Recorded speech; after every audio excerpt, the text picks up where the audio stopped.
atau Minggu 25 September 2022 seharusnya menjadi hari bahagia pasangan dokter.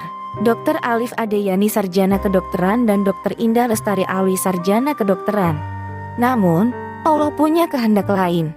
Dari seharusnya hari bersukacita menjadi hari berduka cita.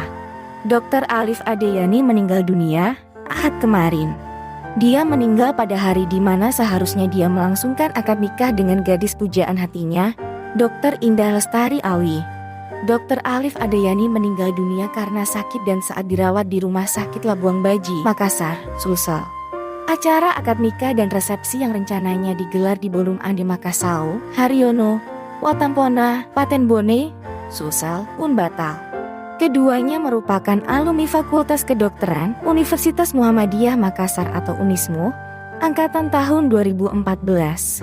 4 tahun setelah menjadi sarjana kedokteran, alumnus SMA Negeri 1 Galesong Utara itu pun memutuskan meminang kekasihnya. Namun, takdir berkata lain. Pihak keluarga Dr. Indah Lestari Alwi di Bone sebelumnya telah memasang baliho pengumuman penundaan acara pernikahan di depan gedung Ballroom Andi Makassau, di Jalan Poros Bone Maros, depan Terminal Peta Ponggawa.